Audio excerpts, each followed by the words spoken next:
ప్రాముఖ్యత గురించి ఇంతసేపు కూడా నేను వచ్చే ముందు మాట్లాడడం జరిగింది. సో దాని గురించి మళ్ళీ ఇప్పుడు విశాల్ చెప్పిన స్టోరీ నుంచి మీరు ఏం నేర్చుకున్నారని ఒక ప్రశ్న అడగాలని అనుకుంటున్నా. ఎవరు ఇస్తారు నాకు ఆన్సర్? విన్నారా? అందరూ విన్నారు. కానీ ఏం నేర్చుకున్నారు? ఏం నేర్చుకున్నారు దాని నుంచి? పేరు మర్చిపోయి 4-5 చోట్ల తిరిగింది. ఎవరు కూడా మాకు సంబంధం లేదు, మాకు ఇంట్రెస్ట్ లేదు, నువ్వు పో అని చెప్పడం జరిగింది. తర్వాత చివరికి ఎక్కడ వెళ్ళింది? బ్యాట్ దగ్గరికి వెళ్ళింది.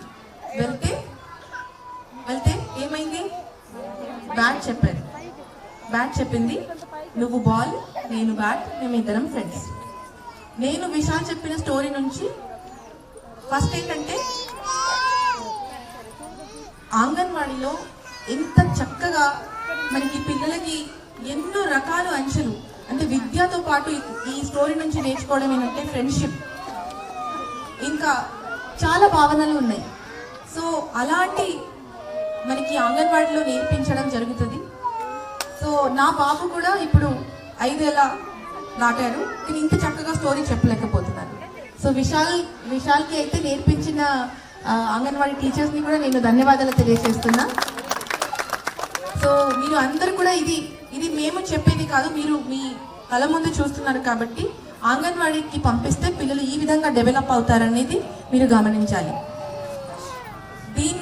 ఇంకొక 2 విషయాలు ఈ విశాల్ చెప్పిన స్టోరీ నుంచి నేర్చుకోవడం ఏంటంటే, ఇప్పుడు తల్లులు ఉంటారు, ఇప్పుడు గర్భిణీ మహిళలు ఉంటారు. మీ ఆరోగ్యం గురించి మీకు తెలియకపోతే, మీకు గుర్తుండకపోతే మీ పరిస్థితి ఆ బాల్ లాగా అనమాట. అంతేనా? అంతా కాదా? ఎక్కడ పోయి నాకు ఇట్లా జరుగుతుంది అట్లా జరుగుతుంది, నేను ఏం చేయాలనేది అడిగితే, ఇప్పుడు ఎన్నో ప్రైవేట్ క్లినిక్లు, స్కానింగ్ సెంటర్లు, ఫార్మసీలు పోయి మీరు తిరిగితే ఇదే విధంగా మీకు జవాబులు వస్తాయి. సో మెయిన్గా ఏంటంటే మీ ఆరోగ్యం గురించి మీకు తప్పకుండా తెలియాలి. ఇప్పుడు ఏది తెలియకుండా ఊరికేనే పోయి ప్రైవేట్ క్లినిక్లో పోయి నాకు మంచి అనిపిస్తలేదు, జ్వరం వస్తుంది, తలనొప్పి వస్తుంది, కడుపు నొప్పి వస్తుంది అని చెప్తే మీరు ఏ విధంగా చెప్తారు? వాళ్ళు కూడా మిమ్మల్ని స్టడీ చేసుకుంటూ మన ఎంత అమాయక కనపడితే అంత ఎక్కువ టెస్టులు రాస్తారు. మళ్ళీ ఏం చెప్తారు? ఈ దుకాణం నుంచి, ఈ డయాగ్నోస్టిక్ సెంటర్ నుంచి టెస్టులు చేయించండి, ఆ దుకాణం నుంచి మందులు తెచ్చుకోండి. అవునా కదా? మన పరిస్థితి బాల్ లాగా సున్నం బోల్ అవుతుంది. కానీ మనకి అవగాహన ఉంటే మాకు ఏం జరుగుతుంది అనేది తప్పకుండా మనం దాని గురించి పోయి మాట్లాడగలిగితే మనకి కావాల్సిన టెస్ట్లు, అంటే ఫస్ట్ ఆఫ్ ఆల్ మీరు ఎక్కడ పోయినా మీరు ప్రభుత్వం ఆసుపత్రికి రావాలి. ఒకవేళ ఇంకా వేరే పోయినా కూడా నాకు ఇది జరుగుతుంది, ఇలా అనుభవిస్తున్నాను అని మీరు చెప్పగలిగితే తప్పకుండా మీకు కరెక్ట్ దిశలో వాళ్ళ గైడ్ చేయగలుగుతారు. కన్నా తక్కువ ఉన్న మహిళలకి ఇలాంటి ఆపరేషన్లు చేస్తే ఏమవుతుంది అంటే హార్మోనల్ ప్రాబ్లంలు వస్తుంది. ఆ ఆపరేషన్ తర్వాత ఇంకొక 100 రకాల సమస్యలు సృష్టి అవుతుంది. సో మళ్ళీ మీరు ఏమనుకుంటారు? మా డాక్టర్ గారు ఇంత మంచి ఉన్నారు, ఇంత తీపి మాటలు మాట్లాడతారు, మళ్ళీ వాళ్ళ దగ్గరికి వెళ్తాం. పేరు మర్చిపోయి 4-5 చోట్ల తిరిగింది. ఎవరు కూడా మాకు సంబంధం లేదు, మాకు ఇంట్రెస్ట్ లేదు, నువ్వు పో అని చెప్పడం జరిగింది.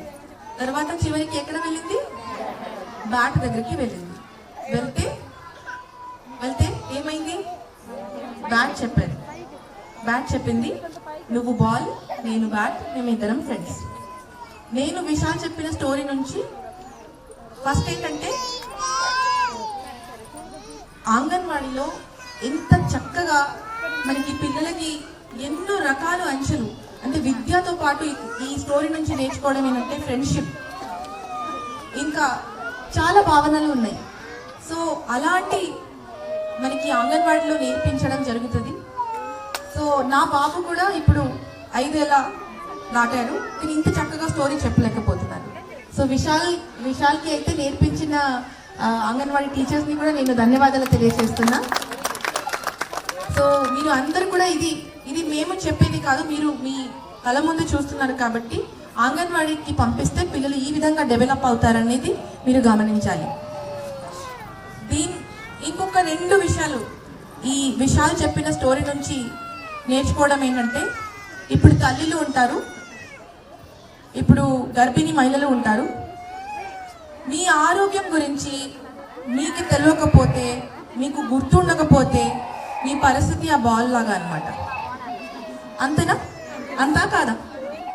ఎక్కడ పోయి నాకు ఇట్లా జరుగుతుంది అట్లా జరుగుతుంది, నేను ఏం చేయాలనేది అడిగితే, ఇప్పుడు ఎన్నో ప్రైవేట్ క్లీనింగ్లు, స్కానింగ్ సెంటర్లు, ఫార్మసీలు పోయి మీరు తిరిగితే ఇదే విధంగా మీకు జవాబులు వస్తాయి. సో మెయిన్గా ఏంటంటే, మీ ఆరోగ్యం గురించి మీకు తప్పకుండా తెలియాలి.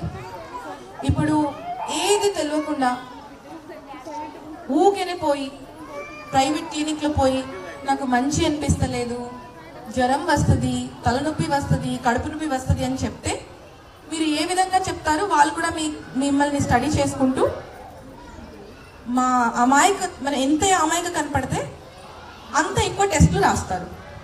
మళ్ళీ ఏం చెప్తారు? ఈ దుకాణం నుంచి, ఈ డయాగ్నోస్టిక్ సెంటర్ నుంచి టెస్టులు చేయించండి, ఆ దుకాణం నుంచి మందులు తెచ్చుకోండి. అవునా కదా?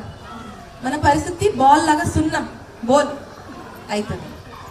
కానీ మనకి అవగాహన ఉంటే మాకు ఏం జరుగుతుంది అనేది తప్పకుండా మనం దాని గురించి పోయి మాట్లాడగలిగితే మనకి కావాల్సిన టెస్ట్లు అంటే, ఫస్ట్ ఆఫ్ ఆల్ మీరు ఎక్కడ పోయినా మీరు ప్రభుత్వం ఆసుపత్రికి రావాలి. ఒకవేళ ఇంకా వేరే పోయినా కూడా నాకు ఇది జరుగుతుంది, ఇలా అనుభవిస్తున్నాను అని మీరు చెప్పగలిగితే తప్పకుండా మీకు కరెక్ట్ దిశలో వాళ్ళు గైడ్ చేయగలుగుతారు. ఇంకా మరిన్ని వీడియోస్ కోసం ఛానల్ ని సబ్స్క్రైబ్ చేయండి, లేటెస్ట్ అప్డేట్స్ కోసం వాట్సాప్ ఛానల్ ని ఫాలో చేయండి, అండ్ లింక్ డిస్క్రిప్షన్ లో ఉంది.